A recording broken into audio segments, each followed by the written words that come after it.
Hello and welcome back to the Chanakya Fellowship Dialogues. I am Dyuvan, and in today's episode, we bring to you a deep dive into the realm of international finance and the crisis we see in it today. For this discussion, it is my pleasure to introduce Dr. Hila Levi. She is a research fellow at the Leonard Davis Institute for International Relations and has a PhD from the Hebrew University of Jerusalem. Her expertise lies in the realm of international political economy, monetary policy, financial crises, and international financial institutions. We, the Chanakya Fellows, have had the delight of learning from her, and it has been a truly interesting experience, as I'm sure this discussion is also going to be. Dr. Levy, welcome to Chanakya University and to India. You've been here for a few months though. I hope Bangalore is treating you well. Definitely.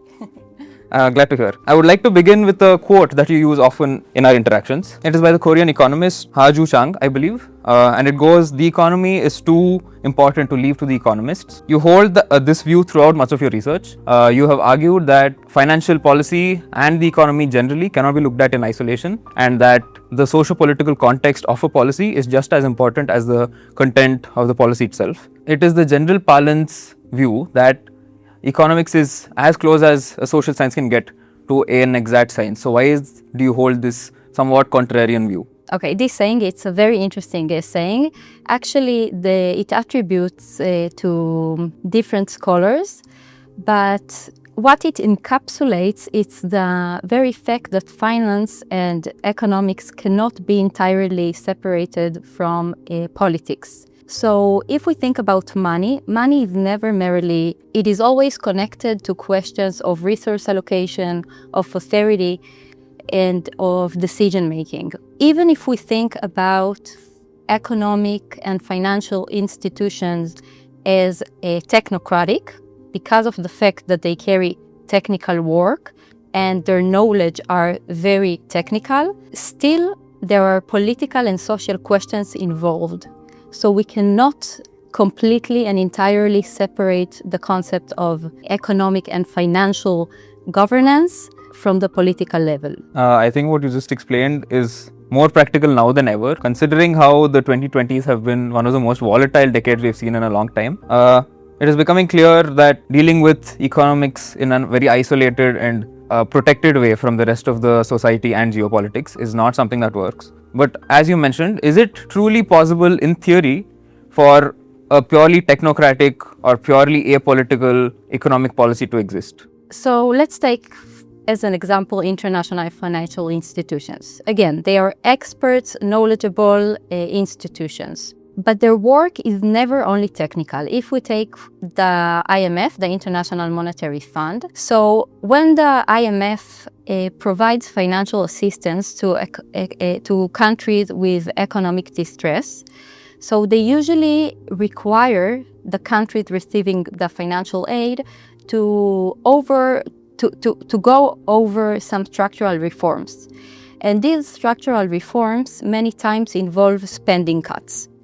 So it may support economic recovery in times of crisis and support and promote economic stability, but at the same time it can limit access to public services and it can result in growing inequality. So even a purely technical, technocratic mission of resolving a financial crisis, of boosting an economy is never solely technical and economic, but it always go into deeper questions of, again, resource allocation and of a distributional cost of the measures taken in order to resolve a crisis. What are the distributional costs for society? How the cost is distributed among the economy and the society. So although these institutions, the international financial institutions I am referring to, tend to think about themselves as technocratic institution and they present themselves as purely technocratic, they are never truly entirely technocratic because the very essence of their work relates to social and political questions at the end. So we will come to international financial institutions later on. Another axis that I would like to get your thoughts on was whether economic policy can be universal, because it has been argued for a long time that the principles of economics are fairly universal and apply to all contexts more or less equally. But as we have seen in the recent years, it has become increasingly difficult to predict how things will turn out because of the volatility and geopolitical instability that we see. So, is it possible for there to be a one-size-fits-all economic policy in today's world? The idea that one economic solution can be applied everywhere and have the same result is increasingly becoming difficult to sustain. Economics looks for general rules. Increase interest rates to control inflation. Open markets to boost efficiency. Tighten your fiscal policy in order to control debt. But in practice, we see that context is very important because these rules, these general rules that I mentioned, they do not operate in vacuum. They always interact with political constraints, different levels of development, different social realities. So even though that it's not to say that economic theory is useless, but we see that the context is becoming more and more important. So if I'm coming back to one solution to every crisis, let's say, we see that same solutions, same policies can produce very different outcomes in different places. So one policy can support growth in one country, but it can increase social inequalities in other.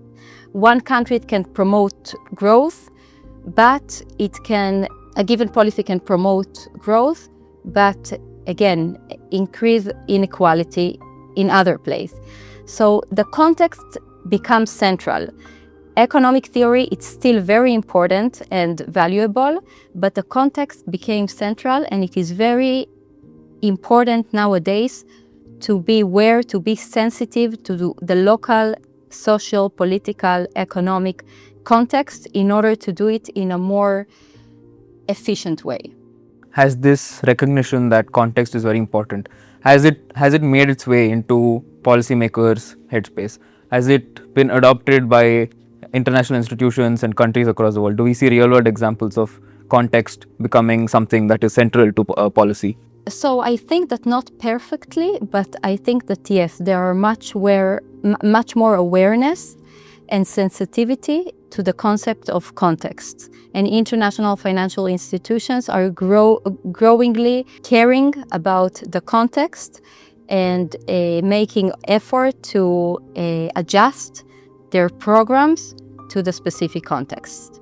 I think that there is still much more work to do in this regard, but we are at a good direction. Speaking of institutions, I think it's a good point to dig a little further into your specific scholarship. I think you have written extensively about central banks before, and these are usually the institutions that are key drivers of financial policy. You've noted how these institutions have increasingly become center stage in people's imagination. They have come into the limelight, as it were. Is this a good development, and why is it happening now when it had not happened in much of history? So I think people don't wake up in the morning thinking about central banks, right? But they do think about their mortgage payment, about food prices, about job security, and about whether they would be able to see a doctor when they need to see one. So central banks, together with other international financial institutions and also governments, in times of crisis, they really became a key actors in managing crisis, stabilizing the economy, supporting economic recovery. And this brought them under the spotlight.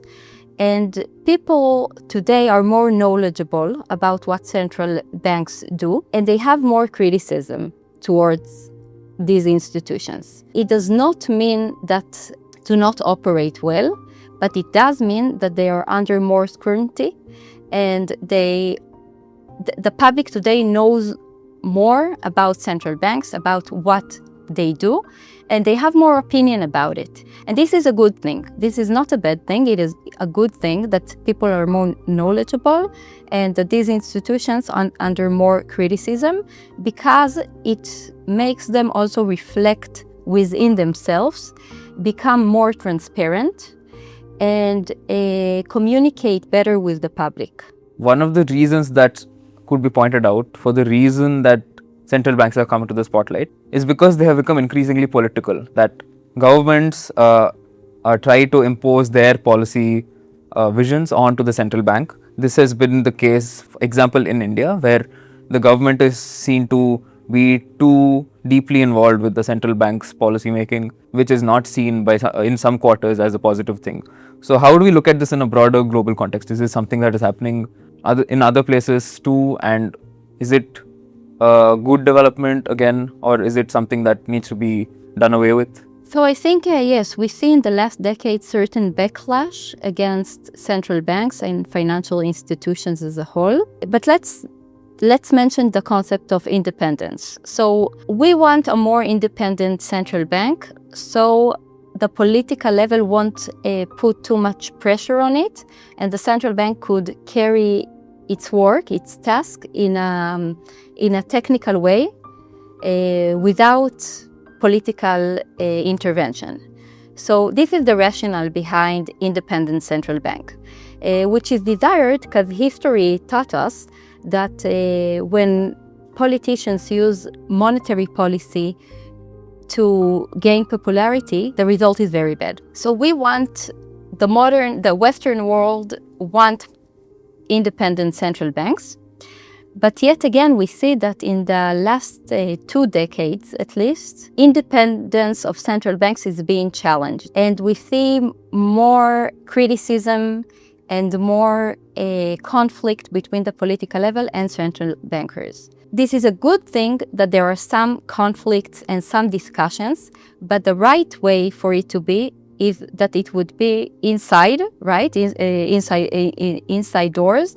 So the politicians will speak to the central banks and not go outside to press and would confront it in front of the public. So we see some backlash and we see some political attempts, right? We have examples from the United States, Turkey, and additional countries where central banks really faced an attack, I would say, from the political level.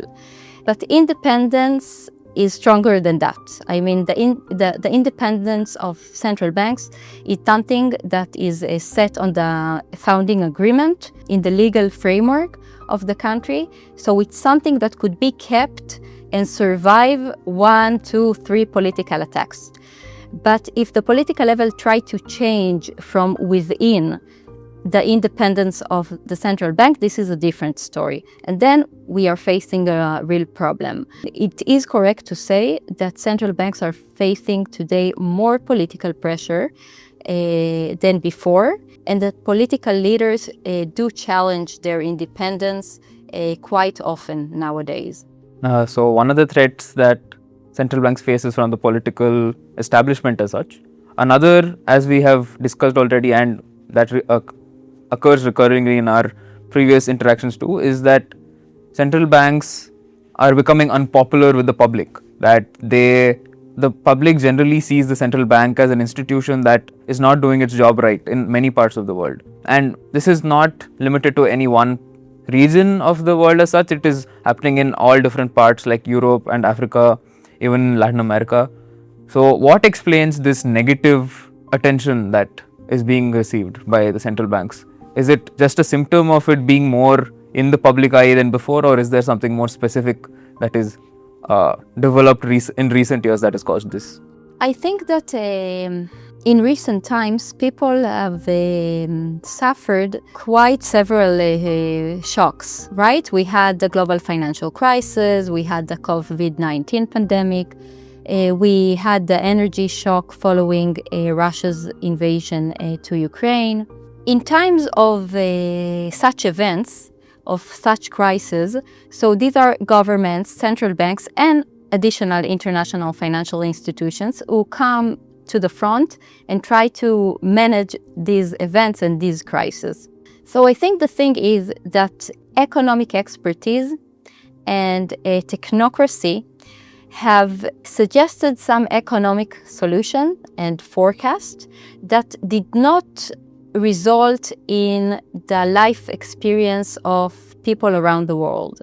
So we see economic policies, we see economic decisions that are supposed to bring to some improvement, to some outcomes, desired outcomes, but people on the ground not always feel it. So sometimes what they see on the ground is uneven distribution of economic costs. They see a growth happening in and benefiting certain groups and not all the society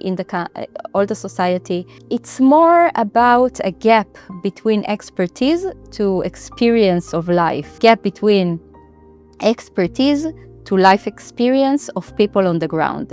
And there is a gap there, I believe, causes the phenomena you are speaking about. Now moving to another set of institutions that everybody seems to have a problem with, the World Bank and more so the IMF, are always under fire for not doing enough, for being subpar in the way they function. Are these oppositions founded in truth? Are they able to deal with our world's problems in an effective way?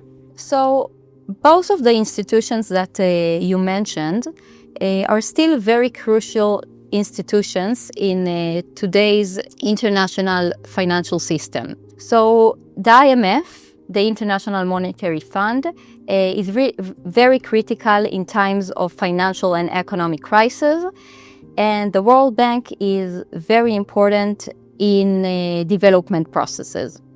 So they are still playing a crucial role in today's world, but it is true that these institutions were established in a completely different world than we are living in today. And this brings a lot of criticism towards these two institutions.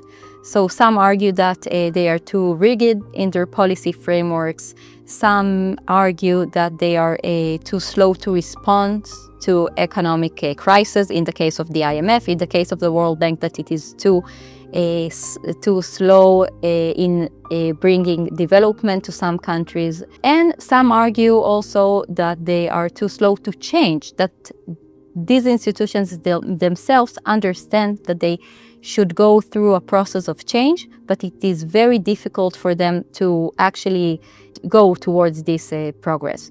So I would say that they still important, very important in a world and in their specific tasks, but the architecture of the system and the very fact that they were established in different economic environment and political environment make them suffer from a lot of criticism, which in part is correct and true, and try to be addressed, but it's a very slow process indeed. So one of the criticisms that these institutions face is that they're essentially vehicles of Western hegemony, that these institutions push only those policies and measures that would ultimately benefit the Western powers and their geopolitical interests.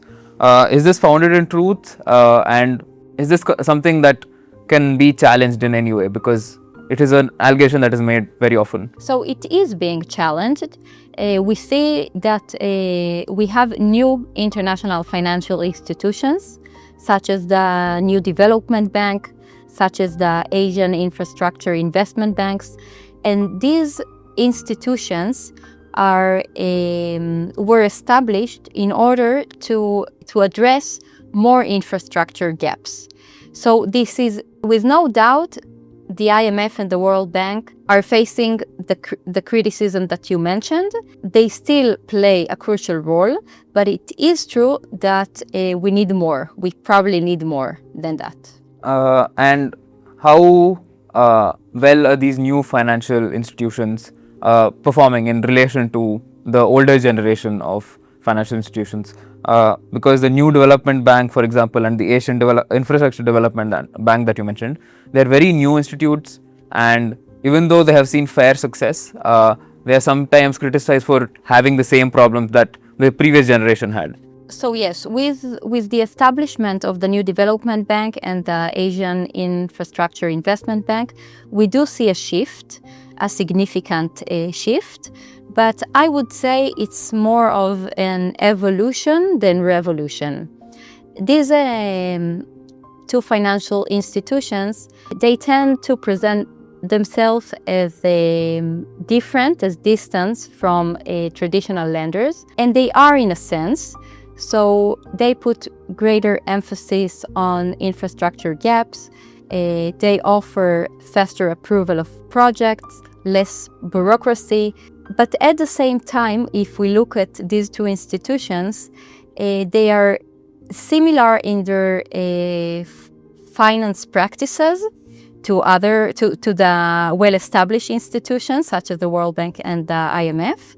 And they also usually cooperate and co-finance alongside these institutions. So I think that a more accurate way to see them is as additional source of development, as a new development actor in the neighborhood, which offer a more rebalance investment priorities and address more specifically and on a larger scale development project, but not really replacing completely the current institutions. So one of the axes that the IMF and the World Bank, and to an extent the newer financial institutions face, is the strict conditions that they put on the beneficiary of the help that they send out. Why is this such a core feature of international financial institutions, and why are they why do they appear so prominently in the imagination of countries that receive it? The loans of the IMF and the financial assistance provided by the World Bank in order to promote development in a given country are usually offered with some conditionalities, right? So we will give the money, but you have to take certain reforms in return for the money you are receiving. And the thing with conditionality is that on the one hand, it's actually necessary in order to ensure that the project is conducted in a responsible way, in efficient way, and has some credibility behind it. And also discipline, some credibility and discipline behind it. But on the other hand, it is indeed problematic because disconnect very important economic decisions from the political arena. And it takes very important, significant economic decisions to external actors that sit in Washington or elsewhere.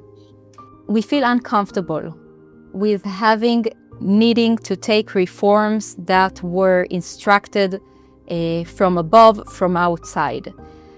So both of them are correct, and it is a problem, it is a gap that it's hard to solve. But as long as this process is carried out between the financial institutions and the government in a proper way, we can try and live with it. Let's zoom a little into where we are right now. I think it is safe to say that India is now a major regional power in the world. It plays a very prominent role, for example, in the newer financial institutions like the New Development Bank, like I mentioned. So is India's trajectory as of now sustainable, and what can it do better to be a more sustainable player in the international financial sphere? Mm-hmm. So I think India is at a very interesting and unique position in the international financial system.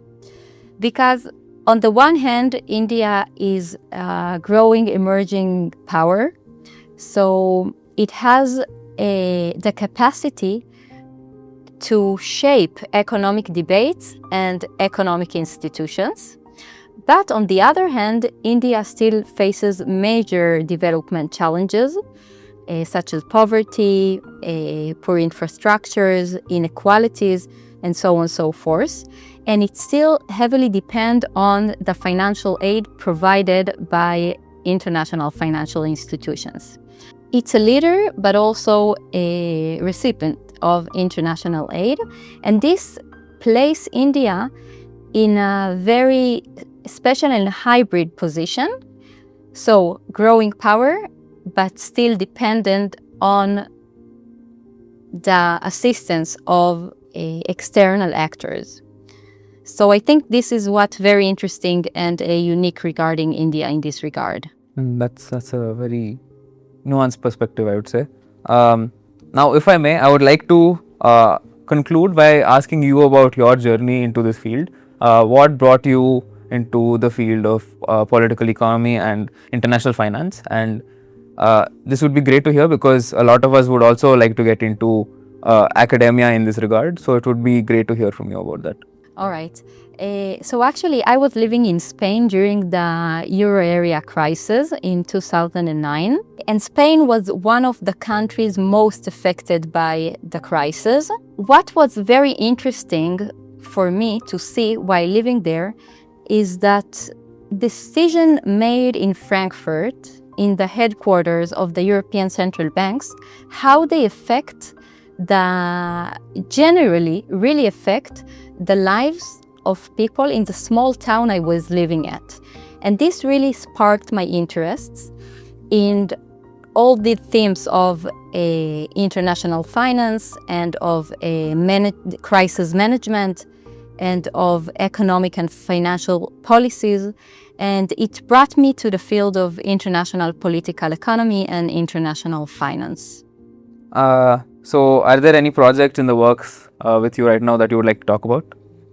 We would like to keep an eye out for them in the future. So I think now in my time in India, the questions I am more interested in this time are questions of growth and development, and questions relating the fact that economic growth does not always translate into better economic conditions for people, for a lot of sections of society. So these questions are something that I try to get to in now. This interaction, this interplay between growth and development, I think that would be the most interesting question for me to explore now. Thank you so much for talking to us. It has been a pleasure and it has been deeply insightful. Thank you very doctor. much.